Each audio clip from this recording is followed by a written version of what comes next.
Hey, welcome to the Go-To Physio Podcast. My name is Dave O'Sullivan, and in this podcast, my aim is to give you 15 years of my experience in professional sport and private practice and share that knowledge so that you can get real-world results with your complex patients who have failed traditional approaches. I hope you enjoy the show. Hey, welcome to the Go-To Physio Podcast. So this is season 3, episode 4. Okay, so bit of a change this year. Okay, when I built out the podcast this year, I wanted to change it up a little bit. You got 4 types of episodes this season, essentially. You got the first one, which is HPP, Happy Progressing Patients.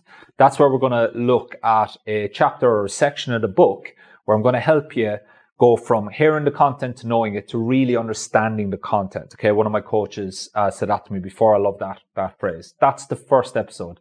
The second type of episode is a Q&A. That's where that you'll ask a question, I'll answer the question. So I'll usually do 2 to 3 questions in that show.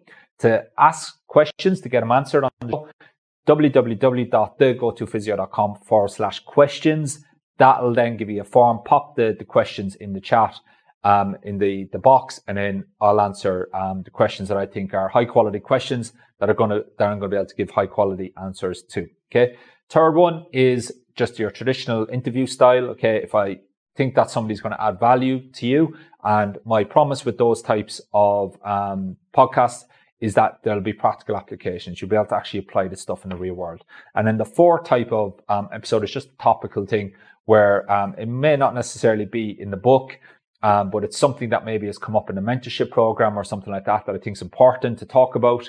And then that's where I'll cover those topical issues in that type of episode. Okay. So in today's episode, I want to talk about something that's critically important and made a big influence on myself. And this is second order consequences. Okay. Or second order thinking. Now, in episode 35, or season 1 of episode 3, I talked a lot about critical thinking. Okay. And I talked a lot about the habits that we need for critical thinking. And in particular, the analytical habit of critical thinking, which is identifying potential consequences of decisions. Okay, so I'm coming back to that today with second order consequences. Now, in this roughed up version of my book, this is my own copy of the book where I've got like pages are bent and there's notes and all of this stuff. It's on page 43, okay, of your Happy Progressing Patients book. Okay, this is where I look at second order consequences in the book. Okay, so page 43, I talk about first order thinking, which is fast and easy. Okay. So again, this principle like delay gratification. Any chance you have to delay gratification, you should probably take it. So fast order thinking, it's fast and easy. It happens when we look for something that only solves the immediate problem, okay, without considering the consequences of that action. Now, that was me very, very early in my career, okay, where I'll be completely honest with you. I was going through the subjective, the objective. I'd hear somebody had back pain, and everybody was getting an elbow on the glutes and an elbow on the QL. Okay, it didn't really matter what the assessment shown. I went through the motions. Everybody got the same things. They got a glute exercise.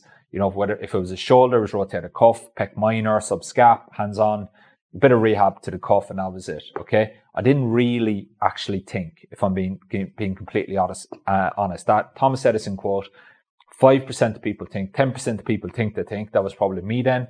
Okay, and then 85% of people would rather die than think.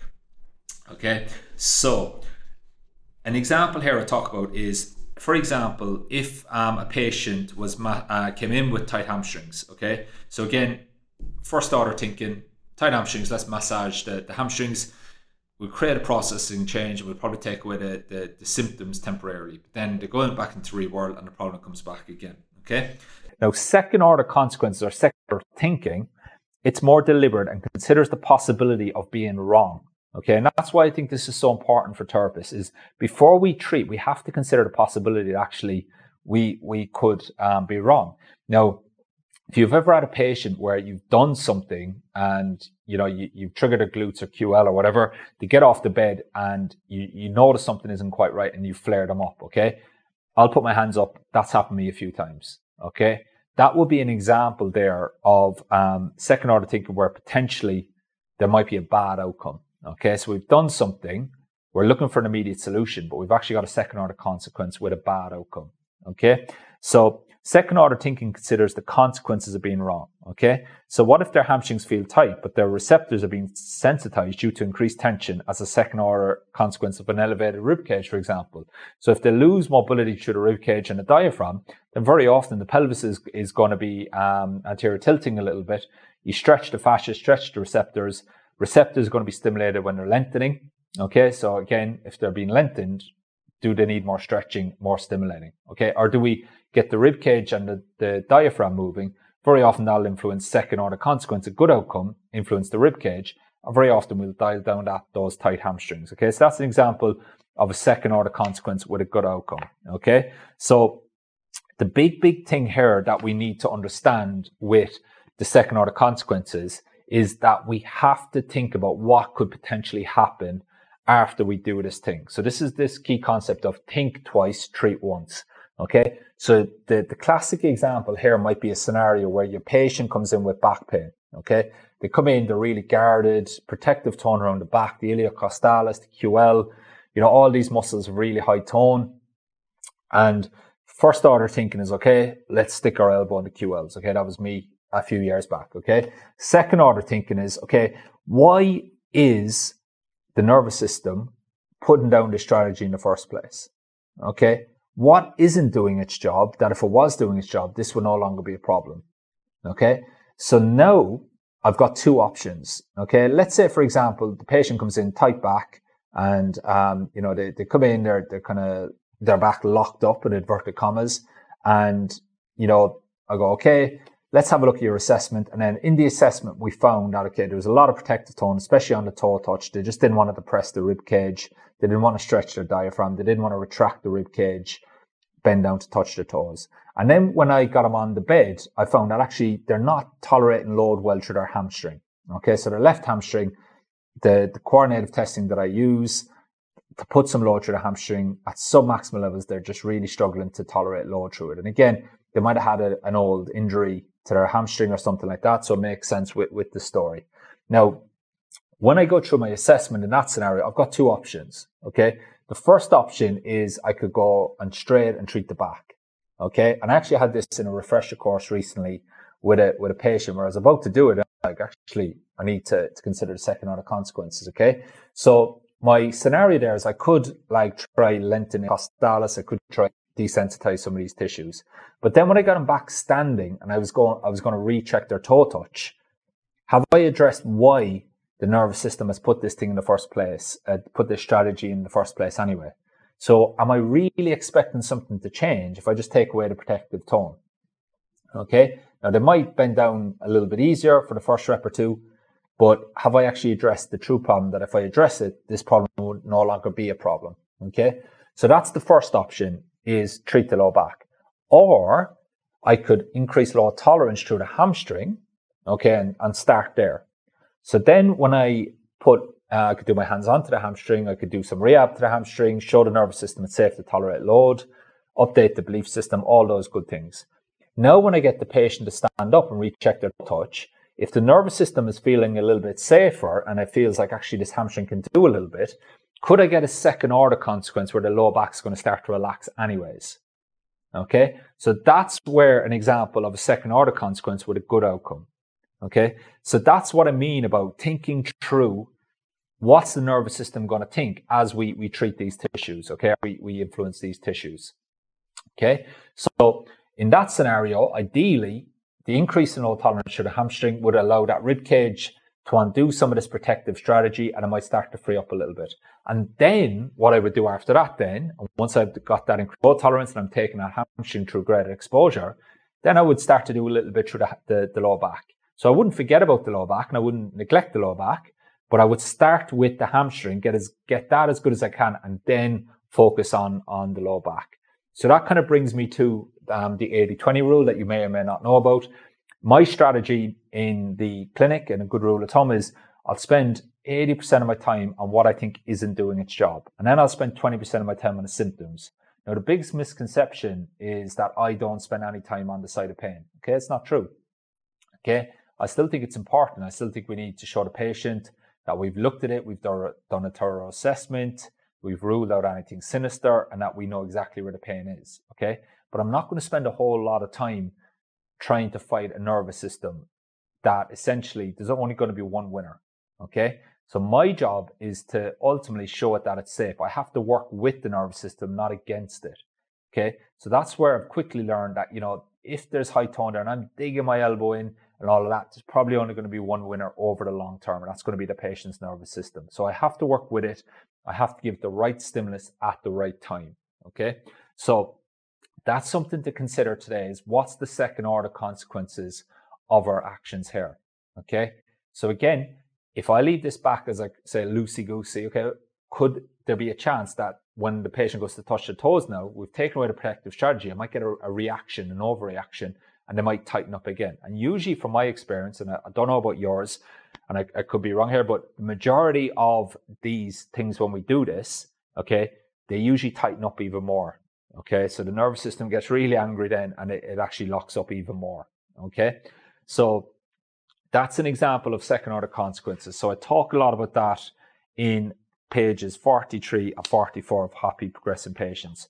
And I think it's just something that it's really, really important to consider before you intervene with a patient. And it ties into this critical thinking. Okay. So again, habit 7 or habit 6, being analytical. Identify potential consequences of decisions. Okay. So again, thinking through your actual your plan before you implement it. So again, I think the carpenters say, measure twice, cut once, think twice, treat once. That's probably the way we could do it. Okay. So this is probably one of the most useful principles that I abide by. Okay. And I think it's really, really good if you can have the discipline to just step back before you actually you implement it with your patient. Okay. So how do we practically apply this in the real world this week? Okay. Well, the first thing is we have to understand the patient's story. Okay. So again, once we understand the patient's story, that gives us clues into why some of these strategies have been laid down in the first place. Okay. Then when we go into the objective assessment, you can see what's not doing its job.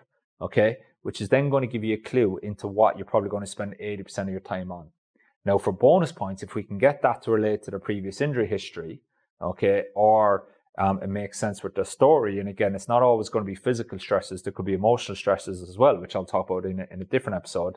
Then that's going to give me a lot of confidence that we're on the right track with the patient. Okay. So again, what's not doing its job, it makes sense to their story.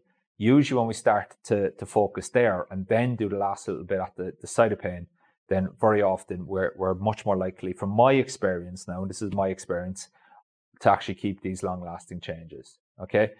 I'm not saying for a second neglect the side of pain. Okay. I'm not saying forget it. And I'm not saying forget all the good things you were taught in university. Okay. But again, remember, we want to start to critically think. And we want to ask ourselves that key clinical reasoning question. Am I treating the symptoms here, or am I actually addressing the root problem? Okay.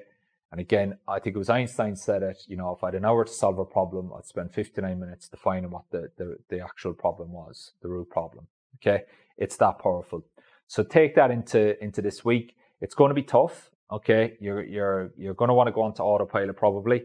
Okay. But just step back a little bit and just think about why. Okay. Go 2-3 levels deeper. Why is the nervous system tightening up here? Why is it decreased motor output? Why is it causing pain when they do this movement? What's in their story? Why is that? Okay. And once you ask yourselves questions, you process, you focus, and very often then the answers will actually start to appear. Okay. So that's it for this week. If you enjoyed the show, then as I said, there's no ads, nothing like that. Just share the show. Okay. So send it to a colleague, share it on your social media, or better still leave a review. Okay. Or do all 3. Okay. If you want to be really nice. Okay. If you didn't enjoy the show, absolutely no problem either. Okay. But if you did enjoy the show, just share the show. Okay. That's all I ask. Okay. And again, then, I don't have to advertise or any of that, run ads or anything like that to waste your time. My aim with this show is I want to give you 15 years of experience. As I always say, hopefully it's not 1 year repeated 15 times. Okay. As I continue to evolve my own system, my own structure, learn from my mistakes, I want to give you 15 years of pro sport private practice experience that you can actually implement in the real world, and you can see results straight away. Okay. To make you feel different, feel more confident, more clear, and actually get results with patients, not what sounds good on social media. Okay, so that's it for this week. Information wise, if you want your questions answered on the show, the go2physio.com/questions.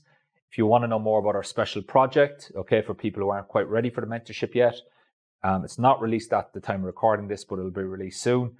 The go2physio.com/members. Okay, if you want to pick up the book, the go2physio.com/book, and our flagship program, the Go-To Physio Mentorship. If you want to know more information about that, the structured system, you want to see what's involved in it, head over to the go2physio.com/mentorship, and I'll send you all the details. All right. Have a great week ahead. All right. Make sure that you're solving big problems for patients. Make sure you give them more value than you take in payment. Make sure you're thinking twice, treating once. Okay. And again, you're actually thinking, okay, and you're identifying the potential consequences of your decisions. Okay. And I promise you, if you're doing that this week, you are ahead of the game. Okay. You're ahead of 99.9% of therapists. Whereas Edison said 5% of people think, 10% think they think, okay, and then 85% rather die than think, okay? So critically thinking is the key, okay? Have a great week ahead, make massive impacts on your patients' lives, and I'll see you on the next episode.